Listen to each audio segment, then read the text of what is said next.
Um, Sorry for the little bit of the delay with the technical difficulties. I think you've probably seen it enough this year, but we've all had our fun times with it, trying to learn how to use technology in new and exciting ways. So as that happens, I'm coming to you from the hills of Tuscany. So, internet's a little slow out here, so I apologize for the wait, but welcome. Thank you for the time. My name is Aaron Dawkins. I'm a certified sommelier with the Court of Master Sommeliers, as well as a certified specialist of wine for the Society of Wine Educators.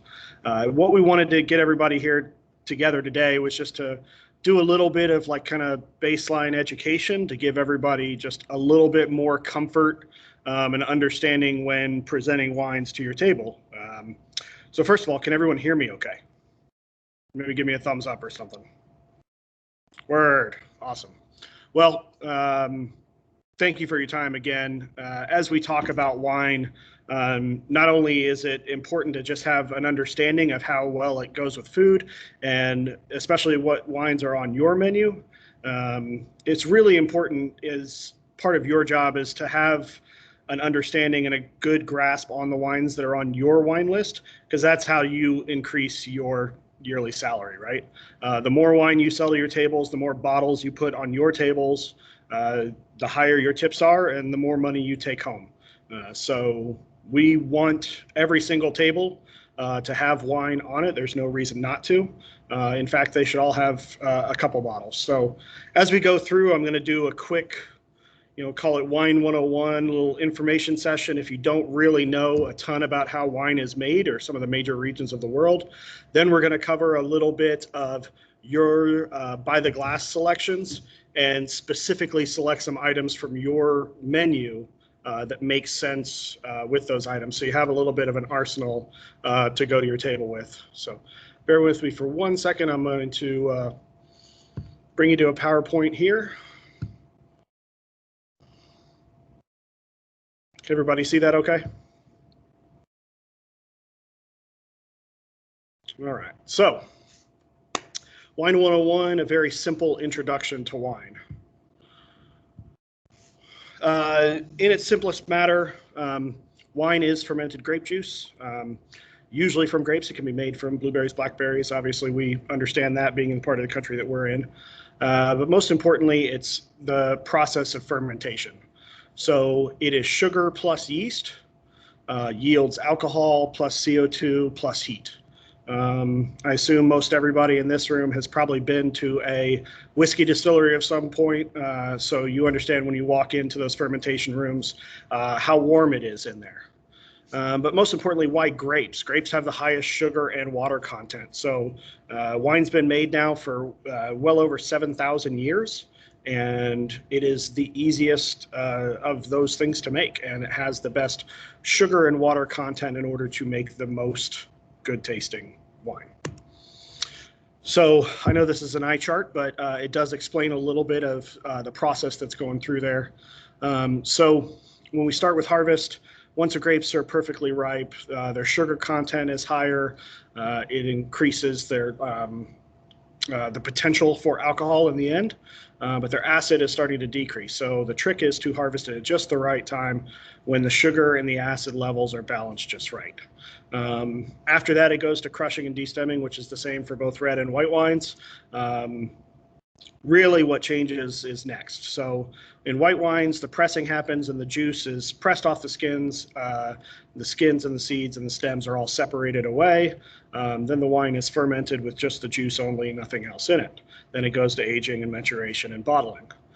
For red wine, it is a little bit different. Most people don't know this, but your red wine grapes, your famous ones, Pinot Noir, Cabernet, Merlot, they actually still press, white juice, as we would call it, clear juice.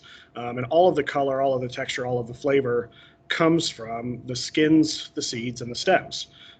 So the longer that you leave those skins and everything in the actual juice, in the wine, the more color saturation you're going to get, the stronger and more full flavored the wine can potentially be. After that process with ferments with the juice and the skins in there together, then again it's pressed. They separate the skins and everything from it, and it goes to aging and maturation and then bottling. There's a ton of different ways that we can age and ferment wines. The picture on the left, those funky looking things are concrete eggs, a little bit kind of a new school take on an old school idea. Of course, we're familiar with wine barrels. That's going to be a very, very popular way to do it, but it does change a lot of the flavor of the wine. And then in the middle, you've got our stainless steel tanks, which actually change the flavor of the wine the least. And most fermentation is done in those in the modern age. And then lastly, you see a bottle of champagne there. Secondary fermentation inside the bottle is how champagne is created. And so that can also be a fermentation and aging vessel. All right, so hopefully I'm not losing you guys too quickly as we race through, but I love this map because it really shows the areas of the world where wine is made. So if we follow those two horizontal bars, it's real important that wine kind of fits in those two weather zones. As you go through there, anywhere else in the world that wine exists outside of those zones, it can really only exist because of some other factors, whether it's high altitude, whether it's its closeness or proximity to a body of water. That's really, grapes only tend to live in these two areas. So that's important to remember. When we say old world or new world, old world is countries where, winemaking first originated. Think France, Italy, Spain, Portugal, Greece, Austria, Germany. And what's important to know about old world wine is that wines are identified by place. Chianti is a place, Burgundy is a place, and Champagne is a place. And they all have their specific varietals that are defined by law to be grown there. So while we might know Prosecco as a place in northern Italy, you may not know that the main grape of Prosecco is called Glera. So this is where the differences lie. Everywhere else in the New World, they tend to label their wines by varietal. So you get Cabernet Sauvignon, Merlot, Pinot Noir on the label, as opposed to the Old World, you don't. New World wines are definitely going to taste a little bit more full-bodied, a little bit richer, whereas Old World wines, as you see on the screen, a little bit lighter, less alcohol, more acidity, but delicious. Two very complementary styles. So the New World also has a lot of flexibility in the ways that wines are made. And wines are often described as having more alcohol, more tannins, more fruit as well. Lastly, we talk about terroir. Terroir is a fun term to throw around, but if you don't know what it means, I guess it's kind of useless, right? Terroir is anything that provides a wine with a sense of place. So elevation, slope, bodies of water, other plants, animals, human influences all tend to make a wine have terroir. So most importantly, when someone says this smells or tastes like Chianti, that is because of all of these factors that make something smell and taste like Chianti.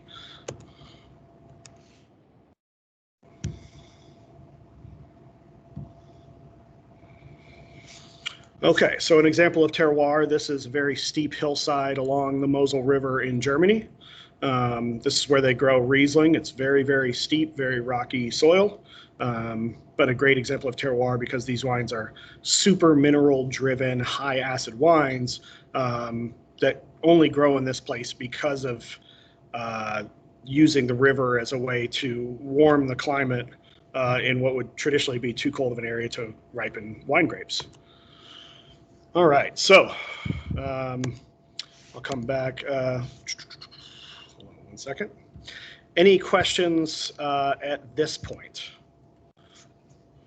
That was a whole lot of information right away. So Ashley, if you see anybody with questions, just holler at me, okay?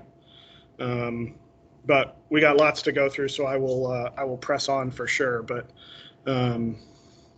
I see that they're handing you wine, so I promise we'll get to drinking some wine as we go through. All right. So let's go back just a second. Basic characteristics of wine. All things that we use to describe wine. Sweetness, how sweet or dry is the wine, tip of your tongue. It adds to the body of the wine. Sometimes we confuse sweetness with fruitiness, mostly because fruit carries a fair amount of sugar. But is it actually sweet, or is it, acting like it's sweet? So that we'll talk more about that later when we talk about a couple of the white wines. Acidity. So how tart is the wine? Wines with higher acidity feel lighter bodied because they come across as almost spritzy. A wine with high acid is going to instantly make you start to salivate. After that, we go to tannin. This is really only applicable to red wines.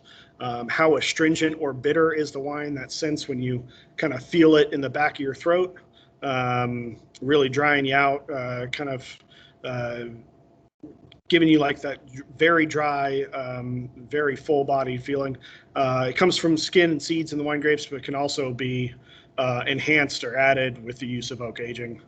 The last two kind of go together, alcohol and body. How much does the wine kind of warm your throat, warm your body? Wines with lower alcohol tend to taste lighter bodied. Wines with higher alcohol, therefore, taste a little bit heavier. And body goes with it is kind of the weight of the wine. They can range from light, medium, or full bodied. And everything from variety, region, vintage, alcohol level, and winemaking processes can all kind of affect the body of a wine. So, as we go through, one of the first wines that we're going to taste when we get to your by the glass part of it is talking about Prosecco.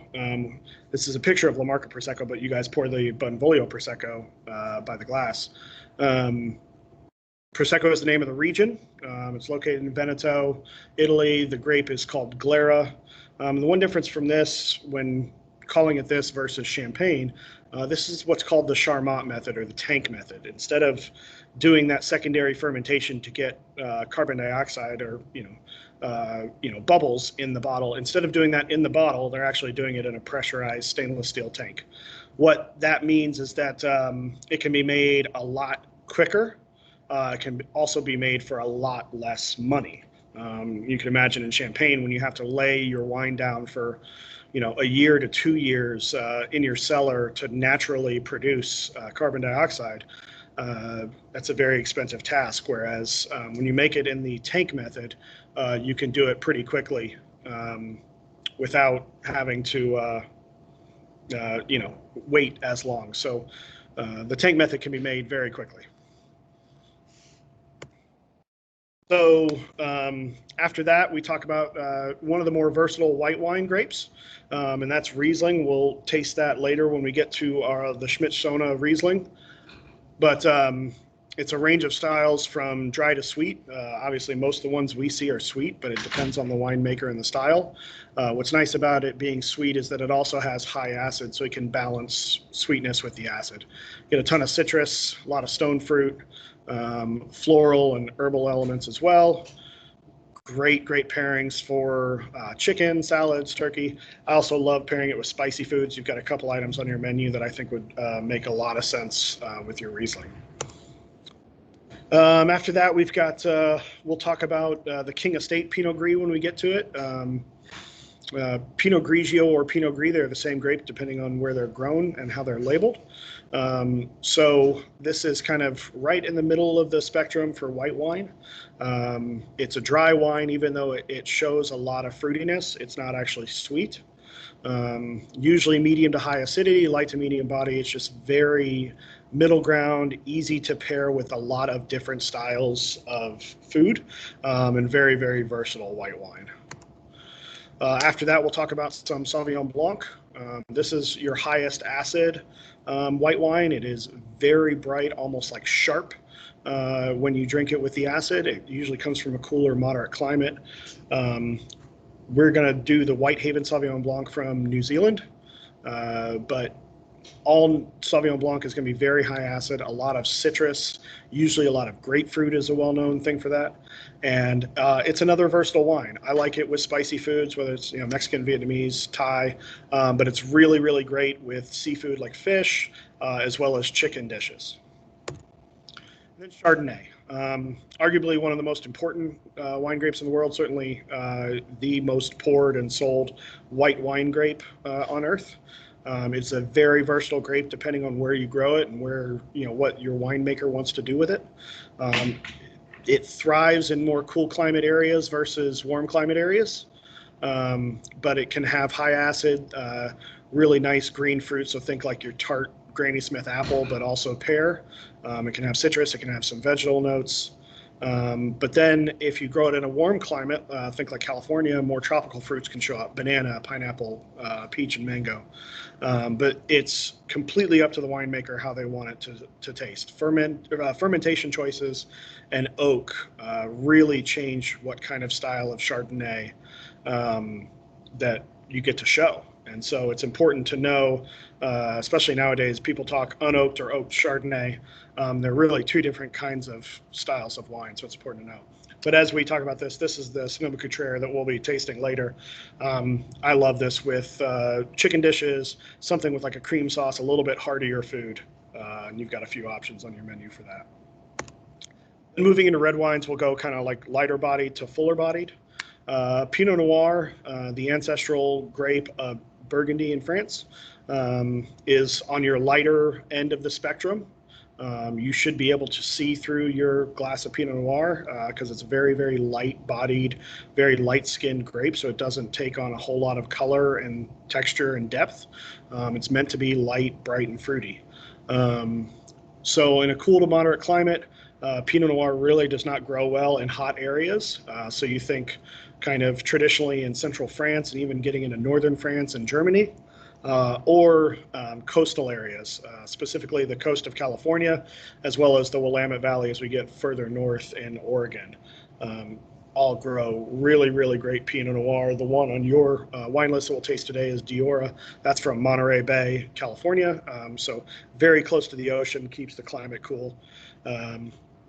Pinot Noir in particular, one of the best salmon pairings, fish pairings out there. I also really like it with pork or duck. So you got a couple options from your menu that make sense. Merlot, the often maligned red grape that if most people actually drank what they described that they want to drink, most of the time they are describing Merlot. Merlot, when it is made well, is one of the greatest red wines on earth, but let's face it, there's a lot of, how do I say this, crappy Merlot on the market these days. So we have to be careful when we talk Merlot. But its most important use ends up being in red blends. So you've got a couple that really fit the bill on this one. Merlot is a full-bodied wine, but it presents a lot of fruit, medium tannins as opposed to full harsh tannins like Cabernet Sauvignon. More fruit forward. It also has this great texture. It's almost like velvety. So when blending Merlot and Cabernet Sauvignon together, you really get this full-bodied Bordeaux style red wine that, having a little bit of both grapes in there, makes a better overall wine. Pairings on these, it's very versatile. Can go all the way chicken, light meats. You see a lot of pairings with pork, but good Merlot will hold up against any steak, any kind of full-bodied pairing as well. Malbec has grown obviously in popularity over the last decade. Originally a grape from France, it has taken on a kind of new life for itself in Argentina, specifically in the Mendoza Valley. It is full-bodied, but a little bit less tannins, actually very similar to the kind of idea of Merlot, but it does carry a lot more black fruit, so think like blackberry or black plum, and then spice. You always get a little bit of black pepper or clove. It does do really well with oak aging, and it can be very well blended with Cabernet Sauvignon or Merlot. But Malbec in Argentina, like the Catena Malbec that you'll be tasting later, delicious. It goes well. Certainly with, you've got a quinoa dish with chimichurri that's very Argentine, but the Argentine people eat a lot of beef, so any of your steak pairings are going to just be great. Lastly, I guess the king of red wine grapes, is Cabernet Sauvignon. It is the most expensive grape in the world as far as paying to grow a grape and to bottle it. It commands the biggest prices on your list and on steakhouse lists around the world. But Cabernet has to be treated with the right hands, just like anything else. It is a big, very full-bodied, high-alcohol, tannic grape that, if not vinified and made well, is going to be very off-putting early in age. That's one of the reasons why Cabernet Sauvignon is aged as long as it is before it's released to market, or why it's one of the grapes that can be aged in a cellar for years and years and years and continue to get better. You almost always age Cabernet Sauvignon in oak because it tends to kind of round off some of those harsh tannic notes. And the pairings with this are across the board, but usually very, very big red meat forward is the style. So obviously these pair well with steakhouses for good reason, but I also love lamb. I like pork or veal. It's going to hang with very, very big food. So that's our kind of point there on a quick Wine 101. If you want to take a second and ask any questions, I know that was a ton of information right away, but I'm going to drink this water that's here in front of me, not the wine that you have in front of you, and take a breather. But if you guys have any questions, fire them off, and Ashley can relay them.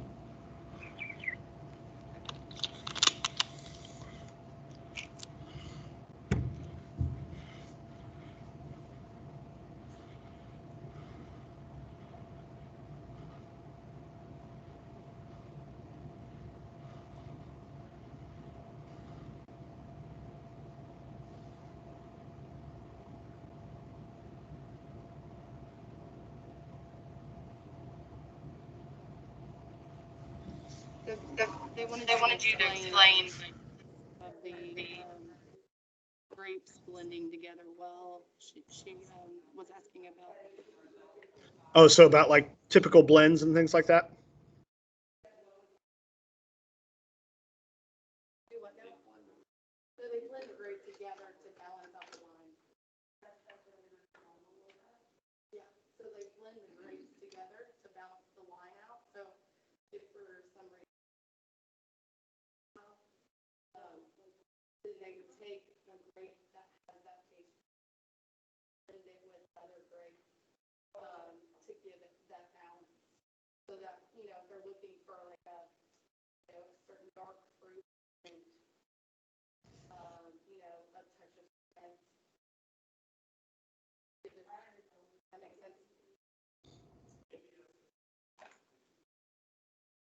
sense.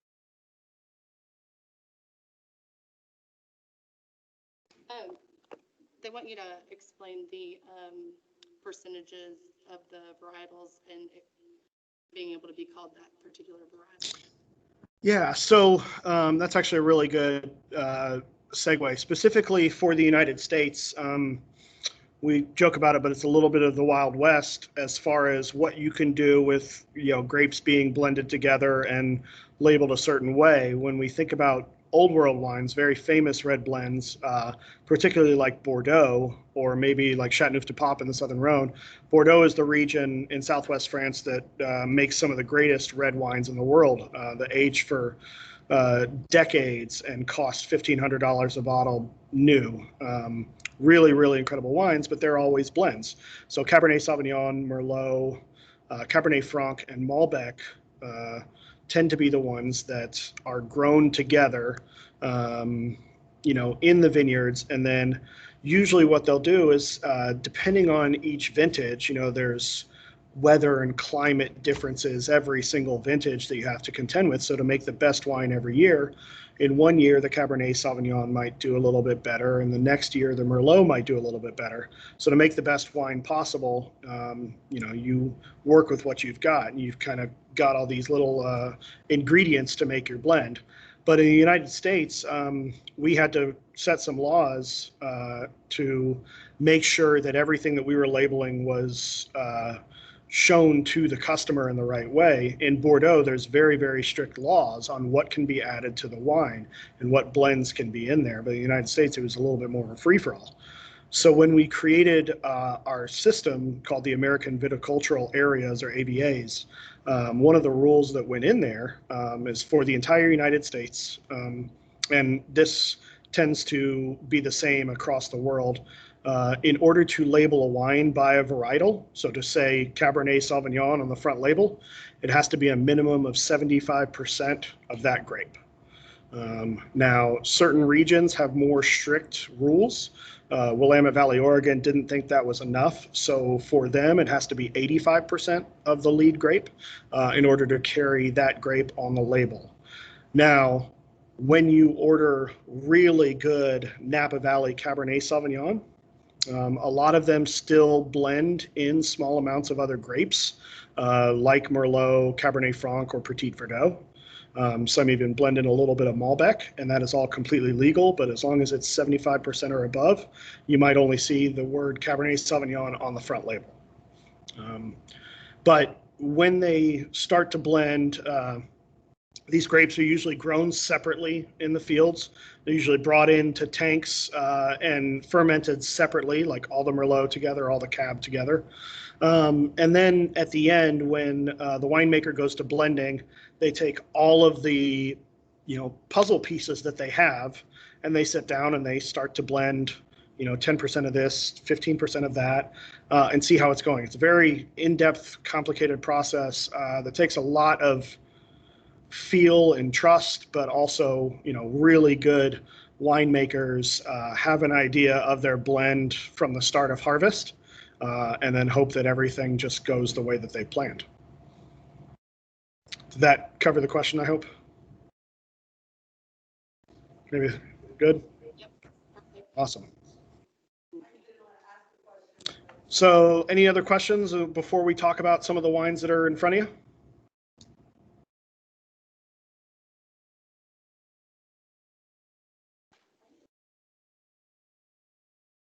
I think that's everything. We just poured the Prosecco, and Awesome. then we'll get caught up on the rest of the whites. Cool. Well, I can start with the reds. It's no big deal. We can start with the red wines that are in front of you. And then as we go through, we'll talk a little bit. I'm sorry? Did you prefer to start with the reds? It's fine to start with the Let's reds. just If start those with are the poured, whites, we'll buy you we're some gonna time. We're going to trend them sweetest and lightest to heaviest. Okay. So I assume the Diora is on the far left as they look at it? No, go ahead and start with the Prosecco. Okay, cool. All right. Well, let's talk about Prosecco. We talked about the method of sparkling wine in real quick idea, but when we talk about Prosecco, I always want to talk about how versatile this wine is. I think people get in their heads that they should only ever have champagne or sparkling wine on a holiday, New Year's Eve, Christmas, Valentine's Day, and frankly, that's just terrible way to go about your life. We would all be better people if we drank more sparkling wine every day, and I completely try to do that. What's nice about Prosecco is that it goes with everything. Now, from your wine list, some of the things I recommend, the shrimp cocktail, the oysters, as well as the sea bass would all be great pairings. But honestly, Prosecco is going to be delicious with everything. I may not recommend it for your fullest, most marbled ribeye, but if your person at the table is a Prosecco drinker, definitely don't talk them out of it because it's going to go well with everything. I love to recommend for people to get bottles of bubbly, especially before dinner. It's a perfect appetizer wine. It's a perfect welcome wine. It's versatile with all of the charcuteries, all of your appetizers. It's probably really, really great with your flatbreads as well, just when you start to get in there. What's important about the first three white wines that you have, all three of these, and really all of your white wines, they're very easy to work with for your menu. they're going to be very versatile. And so even if I'm making suggestions, only 3 or 4 per wine, don't get so caught up in it that you tell someone that they shouldn't enjoy that wine with something, because ultimately it's really up to them. If they know what they want, we want them to be happy much more than we want to be right. Does that make sense? Hey, Garrett, real Yep. quick. Would you want to go over like the 5 S's of tasting, or do you want me to do that? We can if you'd like. I was worried about overdoing it, but hold on, let me see if I can pull it up.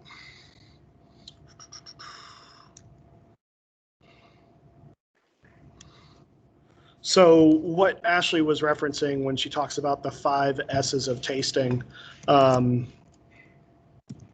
is a way for you to make sure that you are taking everything out of the wine that you possibly can. And so it is a way to remember how your order is going to be, and to make sure that you are really looking into exactly why a wine does what it does, one step at a time.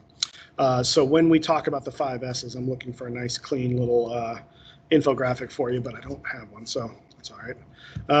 It's very easy to remember. So the very first thing you're going to see, I say that, in the 5 S's is seeing, or sight.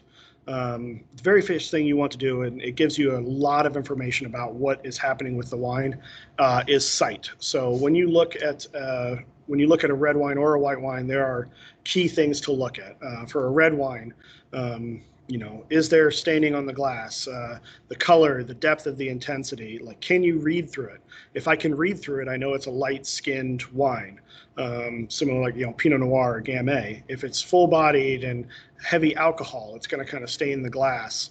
You want to kind of see if it's tinting red or tinting blue. Those will give you a little bit of ideas of what's going on with the wine before you've ever smelled it or tasted it. So one thing I always bring up, there's white wines and red wines change as they age. White wines actually gain color as they age. So something with very little color actually gets to more yellow, orange, or even like brown as a white wine ages. And then red wines actually lose their color. The kind of skins and tannins falls out of the solution. And an older red wine that might have started as a full-bodied red starts to look a little bit more light-bodied as time goes on. After the first S, the second one is swirl. So swirl is integral to aerating the wine and kind of allowing oxygen to open it up. We don't have to necessarily go so crazy with a swirl that we spill our wine all over the place, but it is important to move it around a little bit. It really starts to aerate and make sure that that bouquet opens all the way up and is ready. As we do that, the swirl really just increases the aromatics of your wine. It's especially important when you talk about full-bodied red wine, because those have been bottled and held for a long time, and they're just going to continue to open up the longer that they're in their glass. So once you swirl a little bit with a red wine, it really, really helps. Next up is pretty obvious. If you don't do this before you drink wine, you're completely missing out, but sniff or smell is number 3. So don't be afraid to get your big honking nose right up all the way in the glass. It is very, very important. So much of what we taste and remember and understand comes from our sense of smell.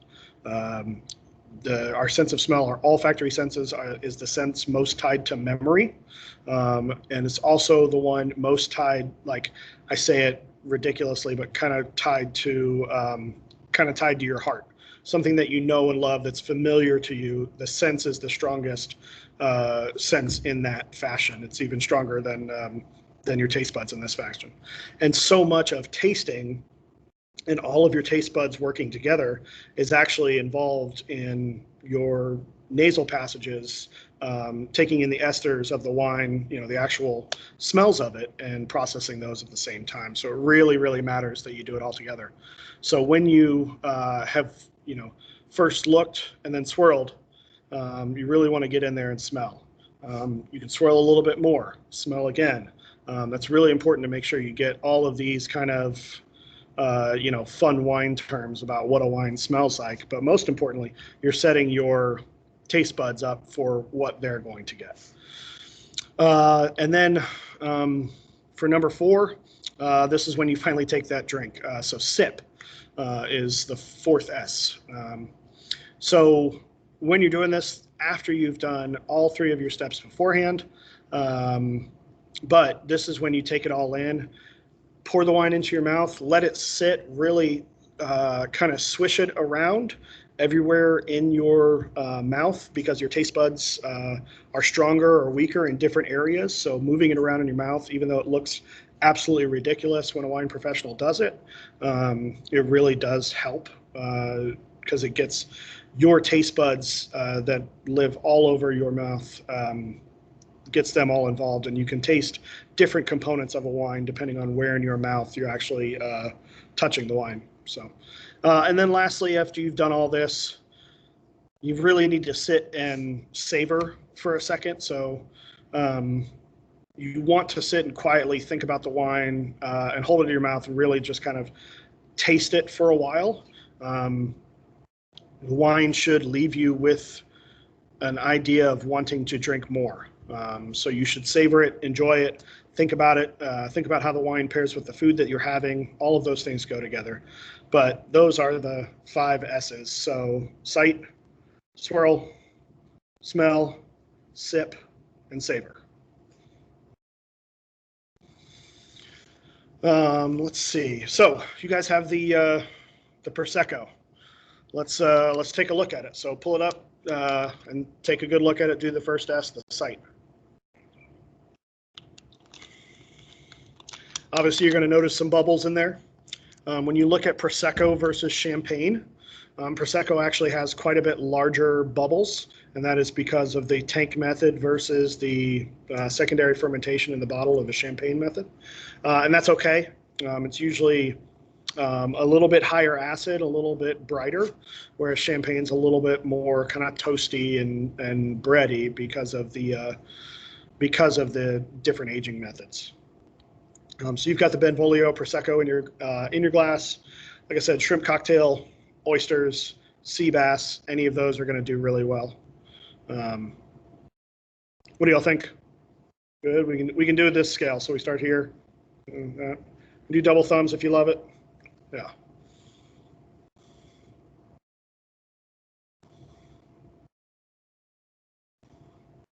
This wine is meant to be just easy, light, bright, delicious. Moving on from there, hopefully next glass after that is the Michele Chiarlo Moscato d'Asti. This is going to be our sweetest wine of the day, but it comes from a very famous region in northwestern Italy, in the region of Piedmont, is the region of Asti. And so this is I'll probably have many soapboxes before I'm done today, but this is one of my soapboxes. When you ask someone for Moscato, please make sure it's from Asti. This is this wonderful region that grows this grape exceptionally well, unlike some of the other regions in the world that have started to make Moscato, where it comes off as this very flabby, syrupy, sweet concoction. In Asti, the grape is really suited for this climate. It still has an acid and bright fruit balance, but obviously it's got that sugar on the back end. Moscato is a very, very useful grape, even though I don't tend to personally drink a lot of sweet wine. Moscato for me is very useful. So obviously it makes sense to be a dessert pairing wine. It's also a very, very good spicy wine. So if you have spicy food, Thai, Chinese takeout, I love Moscato with that. The other thing that is really great for Moscato, and especially in our region of the world where we drink as much bourbon as we do, Moscato is a really great palate reset.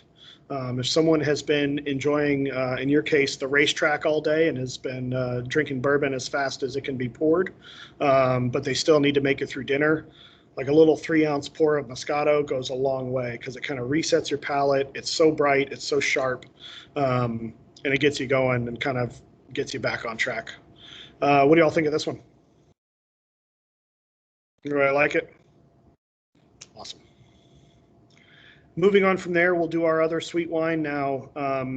The difference between this Moscato and this Riesling is that the Moscato obviously has a little bit of semi bubbles.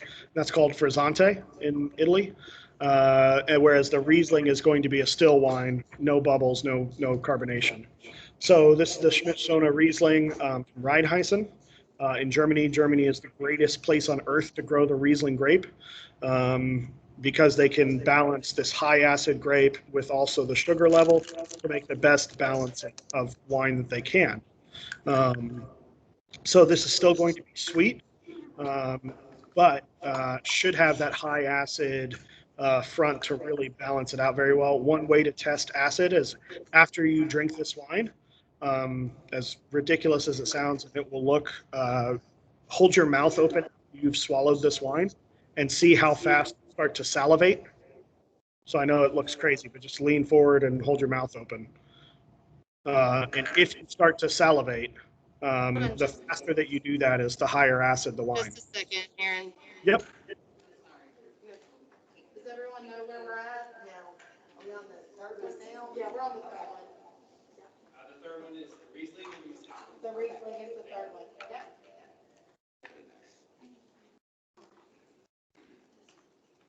Okay, go ahead. Cool. What do you guys think of the Riesling? Awesome. Riesling for me, it's a great like spicy food wines. You know, we talked about from your menu, the tacos were an obvious standout. The wedge salad would be really good. The other thing about high acid sweet wines is that it cuts through fat really, really well. So like I'm thinking about like the blue cheese crumbles on a wedge. You want something high acid to kind of balance out with that. And then lastly, I think this would probably be really good with your trout preparation as well. Moving down the list, we're getting drier as we go with white wines. So if the next one is King Estate Pinot Gris from Willamette Valley, that should be the next one. This is your most, in my opinion, versatile white wine on your list. If someone doesn't know what they want, but they are in the mood for white wine, this is the crowd pleaser. It sits right in the middle of the spectrum for style, as far as acid, as far as balance, and it can go with a lot of different styles of food.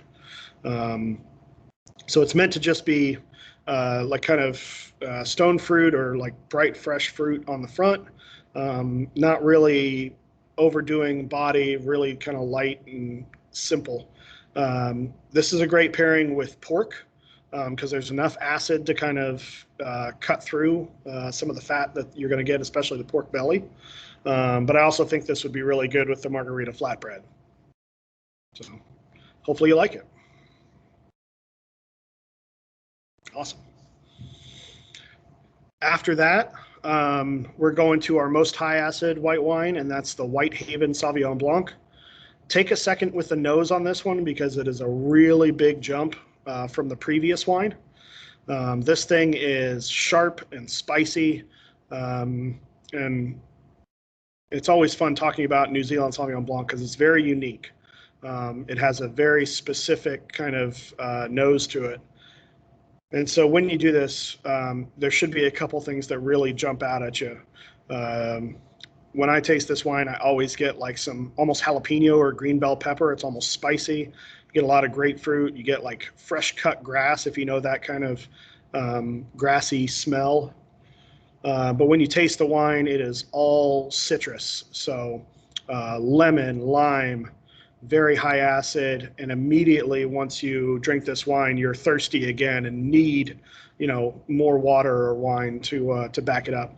Now, the best part about that is that's great for you in a restaurant. That's why we put high acid wines on a wine list, is because it gets people to drink more.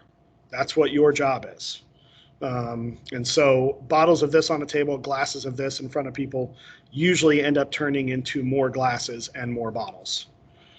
So compared to the previous ones, which were leaning a little bit more sweeter or more fruit forward, what do you think of the Whitehaven? Is it a little bit too high acid for you, too sharp, or did you like it?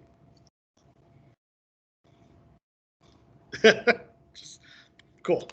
But now that you've tasted it and you know why, you know what it's good for. Specifically, Sauvignon Blanc is an exceptional, like, hot summer wine. So when it, next summer when it gets to be like 100 degrees outside and somebody comes in sweating, ready, just needing something to cool down, this can be something just ready to go, and it gets them kind of looking for more to drink. So last white wine that we're going to do is Chardonnay. I would guess that if it's not the top selling white wine. We're getting that one out right now. Oh, okay. Just 1 second. Oh, you're good. I'll talk about it for a second. As we talk about Chardonnay, like I said in the earlier part of the presentation, it is the most famous and most ordered white wine by the glass in the world. And that doesn't seem to change anytime soon, but it can be made in a lot of different styles. So the two real ideas of style are the old world style, which is much lighter in body, much higher in acid, and they usually tend to not put it in oak barrels for aging. Now, the California style or the New World style, which is what you're going to taste today, is a little bit more of that idea of buttery, oaky Chardonnay. Sonoma-Cutrer is a very, very good example, really, really classic example from California, from the Sonoma coast. And so what they do is a process called malolactic fermentation, and without going way too far down the chemistry line today, it is a chemical process that changes harsh malic acid, think sour green apple, to creamy lactic acid, think milk acid. And so that's where that kind of buttery style comes from. It's a natural thing that happens in wine that winemakers can allow to happen, or they have ways to stop it, but most Chardonnay producers allow it to happen. And then it's put into oak barrels to age. And that just gives it a little bit more body, a little bit more weight, and that's where that kind of oak, texture and taste. Sometimes you get vanilla, sometimes you get like baking spices from oak on that type of Chardonnay. So it's going to be your fullest bodied white wine. I have to imagine that you might sell Prosecco or one of your sweeter wines a little bit more, but I'll bet Chardonnay, if it's not second or third, it's really close overall in your sales. And this is a very, very typical style. So what do you think? Just okay? Yeah. Yeah. This wine's going to be a little bit stronger, a little bit more full-bodied. So specifically the carbonara that's on your menu, the portobello spaghetti, or like something as heavy as like even the wild turkey flatbread. Any of those are going to do really great for pairings. But honestly, the white wines on your list are going to be very versatile across all of your menu. All right, so those are the white wines by the glass.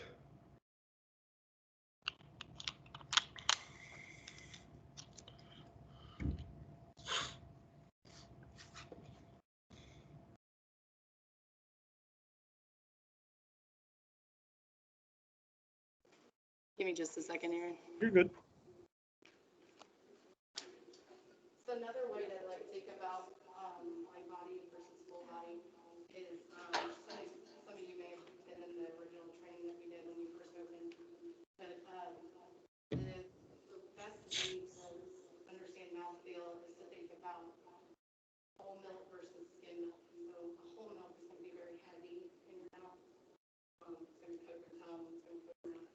And then like a skim milk would be really thin, really, really watery.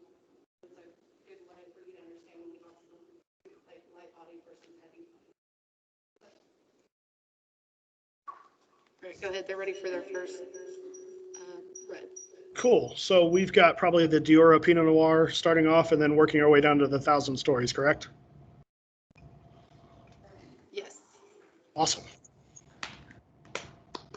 All right, so as we go through red wines, the most important thing to remember about your red wine pairings is really about like body and texture. So the Pinot Noir that you're starting off with should be the lightest red wine that we have today. Working our way down to, the Cabernets and the red blend that's finished in bourbon barrels are going to be much heavier, much full-bodied. So it's really a texture thing. All of that comes from the skins and the seeds that are put in the tanks when all of this is done. So the longer that those skins and seeds are in the tank, the more full-bodied and flavor we're going to get. So you're going to start off with the Diora Pinot Noir. This is called La Petite Grace. This is from Monterey. Oh, hold on just a second. Yep. I just realized we did not pour the Diora. Oh, okay. 1 second. Oh, you're good.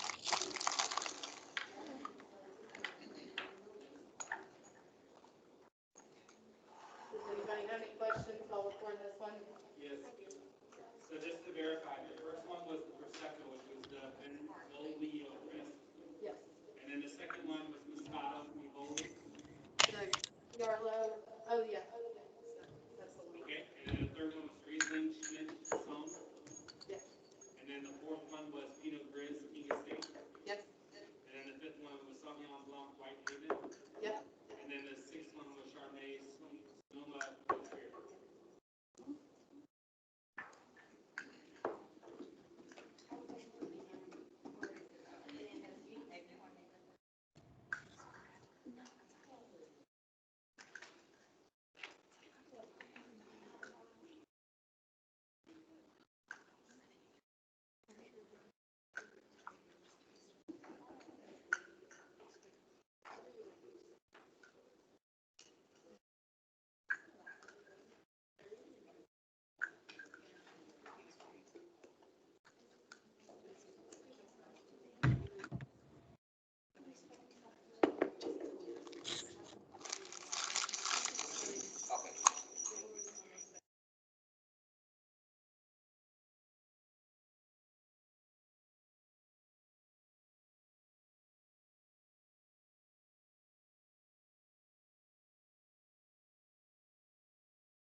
All right. So as you guys are finishing pouring the wine, I'm going to show you one more little picture, and I just think this is a cool little infographic to help. But can you guys see that? But when you see all these different color variations, we are talking about sherry, we start talking about Tawny ports. All of these variations are present in wine. These are all the different colors that rosé can start to look like. But really, when we start down here, this is your Pinot Noir. You can see like the little colors of red and purple, and then you start getting down here to your really full-bodied reds, and then specifically as we get in there, your Merlots, your Cabernets. Your Malbecs, you can see it has a little bit more purple to it. So when we talked about color, this is what we mean by it, and it's a lot to ask. But most importantly, knowing that as we start with the Pinot Noir here on the left side and work our way to the more full-bodied, it gets darker and more opaque, less transparent. So you guys have some. All right, you got all six in front of you. So starting with that Pinot Noir from Diora. This is from Monterey, California, and the importance of when saying it's from Monterey is it's a very cool climate area right next to the Monterey Bay. The Monterey Bay is one of the coldest bodies of water to actually touch the United States, so it really brings in kind of a cool climate range for this wine, and that's important because Pinot Noir really doesn't do well in ultra hot climates. So this should have a lot of fruit, like cherry, strawberry, red fruit. And then this is kind of a more medium-bodied Pinot Noir. Should have a good amount of texture, but easy drinking. And we think this one will pair really well. I love Pinot Noir with pork. I think it's a really, really good pork pairing. So whether it's your pork belly appetizer, the pork shanks on the menu, and I think the Farmer Special flatbread all would do really well. It's also very good wine for your charcuterie plate that's on your appetizers if you had people doing that in kind of a banquet setting. What do you guys think of the wine? Good, good. Yeah, terrible. Yeah. Um, So that's as we start, we're going to get fuller bodied real quick. And I'm going to spend more time on this part probably just because you guys, this is a steakhouse. This is what is definitely your wheelhouse for what you're going to do the most with. So differentiating some of your fuller bodied red wines is important. First thing is your Bogle's Infidel, the next wine that you've got in there. And that is going to be a very fruit heavy but full bodied red wine.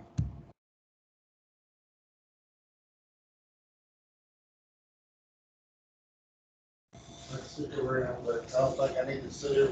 That's how long I'm gonna be. So as you drink that, very, very full, like jammy characteristics. So when I say jammy, I mean like cooked fruit. Think about jams and jellies. I know that's not necessarily like the prettiest way to talk about a wine, but it's important to just understand the distinction. Whereas Cabernets are heading to more earth and spice. If someone says they want a full-bodied but fruity wine, the Zinfandel is a little bit more direct on that line. So this is the Bogle Old Vine Zinfandel. It's specific to say Old Vine because the vines in California are so old. As when a wine gets older, the old wine, it produces less grapes per vine, but the grapes that it does produce are much more full-bodied, much more full of texture, and that's why it's important to talk about Old Vine. What do you guys think about that wine? I know you there in the front row did not like it, but I can. Anybody else? I love this wine. So it's a really versatile food wine. Specifically, we talked about, I think, the Kentucky Special again for the flatbread, the pato tacos, and specifically, this goes really well with some of your like more marbled or fattier steaks. So I think ribeyes right away when I think of Zinfandel, just because it's just got a really good kind of fruit to like fat balance. I might have just made that, but We have a question. Hold on. yeah. We have a question. Okay, good question. She was asking why a lot of people ask for white Zinfandel. So a lot of people ask for white Zinfandel because of tricky Americans changing the styles of wine to suit our palates. So we're sometimes called the Coca-Cola Nation. Has anybody ever heard that term before? It's because we like sugar. We like things sweet. And specifically the Behringer family, and then very quickly after that, the Sutter Home family in California, were making their rosé wines, their blush wines, in a dry style, which was much more typical of the time. So in southern France, as well as Italy, there's a lot of dry rosé that's made, but this was still a very new wine drinking country, and people did not like that flavor as much, so they added sugar to it. And Zinfandel, as a grape, carries a little bit more sugar naturally in the grape than some other comparable red wines. So they made white Zinfandel, which is just pulling the skins away from the wine sooner. And what that left was a higher sugar content and lower alcohol wine, which was right up our heathen American palates. And it took off and was a style for really heavily popular for about 40 years, but it has obviously started to kind of slow down. There are pockets of people that still drink it religiously, which is why you still have it on menus, but overall, the style has fallen away quite a bit. Let me touch real quick on Yeah. grape colors and wines and stuff again real quick. Mhm. So like, just to go back to what he was talking about with the skins of the grape having contact with the juice, so when you're pressing juice, don't have the grapes, can have red grapes, but they don't taste like grapes. And, white Zinfandel, just white juice by itself, but because they put the skin, of the grape in with the juice, that makes sense. All right, go ahead. Yeah, you're good. So did that sufficiently answer the white Zinfandel question without me sounding like too much of a snob? Yeah. Moving on from there, a couple of my favorite wines on the list are the next two. So as we go to Malbec, I love talking about Malbec, and especially in a steakhouse, it's such a natural match. Especially the quality of Malbec that you have for the price point. This is a really, really easy place to start someone if they don't know what they want. Malbec is great because it's, again, like the Pinot Grigio, kind of sits in the middle of the full-bodied spectrum. It has a lot of fruit, which people tend to like more than like, kind of earthier, herbal flavors. It's more fruit leading, but it's still pretty full-bodied. And Argentine people eat a ton of beef. It is a big, big part of their staple. And so Malbec and beef and, Malbec and steak really have just kind of always naturally gone together, and even more so. So it pairs well with all of your foods. But a couple of things that really stood out, the vegan quinoa, because that has chimichurri in it, that's going to be a really natural match for the Malbec. The pork shanks, because they're a little bit heavier style with the demi-glace, is also going to make sense. But really, any steak is just going to be fantastic. I, in particular, love Malbec with fillets. I think they kind of just really lend themselves to each other really well. That fillet just being, very little marbling, but still super tender. It's just going to go really, really well with the kind of velvet texture on the Malbec. So this is, there's a lot of terms in this. You don't have to memorize them at all, but it's Bodega Viñedos Catena is the name of the overall family, but this is the Vista Flores Malbec from Mendoza, Argentina. So hopefully you like it. Thoughts? Awesome. We have a question, hold on a second. Okay. In the packet here, it says Vista Flores Malbec. We just want to verify that is it. Yeah. Okay,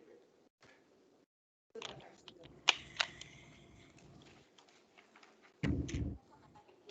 Okay, we got it. You got it? All right, so the next two I'll probably do at the same time just to talk about them, but it's two really distinct styles of Cabernet Sauvignon. This is the only grape on your list that we double up, and the reason why we double up is because it's your steakhouse, and we need to have those two kind of options. Cab is still 100% king, and it needs to be very familiar for you all because this is the style that you're going to spend the most time selling, and your guests are going to spend the most time drinking. So for your two by the glass options, we've got one from Washington State. That is the Mercer Cabernet Sauvignon. It's from a region called Horse Heaven Hills. That's the first one you're going to taste. And then after that is the Black Stallion Napa Valley, California Cabernet Sauvignon. And I want you to taste both of these next to each other because it's important to understand the differences. The Washington State wine is just going to be a little bit earthier, a little bit spicier. And that's just because this is from a high desert. It's a little bit probably leaner in body, whereas the Black Stallion, the second one that you taste, is going to be more rich, ripe fruit. Napa Valley is this perfect area for ripening Cabernet Sauvignon because it has a very long, very warm, climate that just maintains a nice, even range all season long, which is a perfect place to ripen the Cabernet Sauvignon grape. This will probably be our, it'll be the most full-bodied, most full-textured wine that you've got today. Make sure it's everywhere in your mouth because it's just going to hit a bunch of different parts. But the Black Stallion, it's from a region called Oakville, which is inside of Napa Valley, an exceptional full-bodied red wine. So when you taste both of those together, should be very, very clear and stark differences. And I want you to understand why they're different. So your Mercer Cabernet Sauvignon is $13 on your list, and the Black Stallion is a little bit of the upsell at $15. But you also have a ton of red wine, Cabernets and Cabernet blends by the bottle on your list. And really, Cab is an easy steak pairing. So really, all of the steaks are a safe pairing on this. But really, when it comes to Cabernet, I want to see like more strips and fillets are just the natural blend. Ribeyes are going to work, but I tend to save the ribeye for a little bit more, spicier, fruitier grape. What do y'all think of those two? Was there one that you liked more than the other? So who liked Washington State more? Put up a 1. All right, and who liked Napa Valley more? Wine number 2.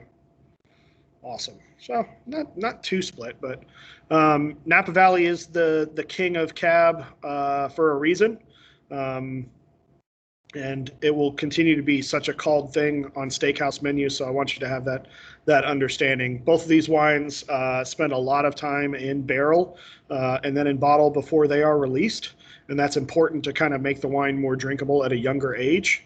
But both of these wines will also age for a long amount of time. So once you start getting into your more expensive bottles on your wine list, as well as into your reserve list, you'll start to see some older wines in there, because some of these wines really require that much time to be at their best tasting example point in their lives. So. Last wine of the day is probably the most unique wine that you'll have today, and also makes perfect sense for where we are. We have no reason to not talk about bourbon, being in bourbon country, and so when we can get a wine that kind of doubles that place for us, it's really nice. And the Thousand Stories brand has been my favorite since the onset of actually making good tasting bourbon barrel finished wine. A lot of them can start to be really, really kind of over sweetened, over smoky, really leaning into that bourbon edge. I think the Thousand Stories brand does a really excellent job. So this is Thousand Stories Bourbon Barrel Red. And this is a red blend that is actually finished after it's gone through its initial fermentation, as well as its initial aging in wine barrels. It is then put in a recently dumped bourbon barrel and aged for another 6 to 8 months in that bourbon barrel. And that really just puts another note to this. Now, there's a lot going on in this wine. So it's a lot of fruit, very full-bodied, very rich, but at the same time, has that wonderful like bourbon texture. It almost has a little bit of sweet and smoky on the nose, and really, really full texture as you taste that. But this is going to go really well with the ribeye. It's going to go really well with your charcuterie boards. This is also one that I think would do really well with your veal dish. So any of those are going to treat you well. So as everyone knows, having plenty of bourbon drinkers in this area, hopefully you guys like the wine and are happy to sell it, because I think it does really, really well here in Louisville, where I am, when it comes to the bourbon trail and people wanting to drink some wine but still maintain some bourbon edge to it. But what do you think? Fans? Hate it? Love it? 2 thumbs up behind there? Awesome. Good. So that's the usual reaction we get with this wine. It's a very unique style, but the Thousand Stories brand really makes a very good version of it. So you can rest assured that you're still giving your guests a very good product that is fitting that style. As my time kind of finishes up here, I would love to do one more round of questions if you have any. I am lucky enough that I get paid to talk about wine for a living, so jump into it and ask questions while you've got me. I'm happy to do it. We have recorded this session today, and we'll send this on to you all so you have it to look back if you would like to. If there was too much information to catch on the first round and you want to view it again, we will have that for you. But other than that, cheers, and thank you so much for your time. I hope you got a lot out of it.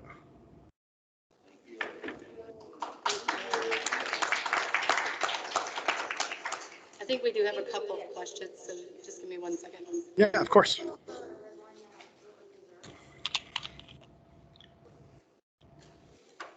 She had asked if there was a red wine that went well with any of their desserts. For their desserts, honestly, I'd probably go with 1,000 Stories. I think that's an easy conversation. That little bit of the bourbon edge is going to give a tiny hint of sweetness and sugar, as comes with bourbon. I think that's an easy conversation. And even though it's not red, if the Moscato is going to be just a very classic pairing. Yes, so Mercer is a beautiful bottle, and I was curious about that also because it's one of the caps. If there's any like more information about like the company, brand, things like that. And then the other one, there's a Buffalo on the 1,000 Stories. Is that a Buffalo Trace bourbon? What is it mixed with? No, that's not. That's a good question though. There's two questions. Yeah. Said he really liked the Mercer label and didn't know if it had anything to do with the family. Oh, sorry. No worries. So I heard the Mercer label, and did it have to do with what? Like if it had anything to do with the family, or if you knew anything more about it. So with the Mercer family is actually a really cool story in Washington State. They were one of the very first families to be awarded land in that state before it was a state. So the current generation's seventh grandfather, whatever that great is, actually fought with George Washington in the Revolutionary War. Like literally was on the boat with him in the crossing of Trenton. And so when the Washington Territory was established, long before it was named for George Washington, the Mercer family was one of the first to settle there. What makes that important for winemaking is that they actually own their access to the Columbia River. And this part of Washington is a high desert. So having access to water that you own is really, really cost-saving factor, because all of their neighbors actually have to pay for their water to the Mercer family and the other families that own the water rights. So that is a big deal as to why this wine can be as well made and as good as it is for the price point. Thanks, Aaron. Yep. The other question is, does the Buffalo on 1,000 Stories have anything to do with that? With Buffalo Trace? Buffalo Trace. Yeah, here's the funny thing. Legally, they'll never, ever tell us exactly where the barrels come from, because it's supposed to be this like proprietary secret. And so when I asked the rep from the winery where it comes, she says it may have come from 5 Flowers. It may have come, it's not the other one that sounds like a number and a flower. It said it may have come from Heaven Hill, but they were never going to tell where it comes from. I know some of it has come from Heaven Hill in the past. I know some of it's come from Four Roses, but it changes constantly. It's really where they can get barrels at the time that they need it. But I'm not sure if any of it's has ever been Buffalo Trace. Kentucky actually has a buffalo and bison history, so the wine has a big Kentucky tie. So that's why the bison is on the label.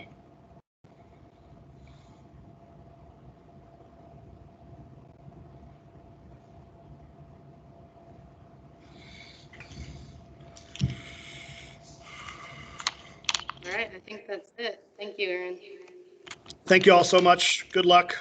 Sell lots of wine. When this whole coronavirus thing's over, I'll be down there to bet on the ponies and drink some wine with you. So you guys make lots of money out there. Cheers, y'all. Thank you. Thank you.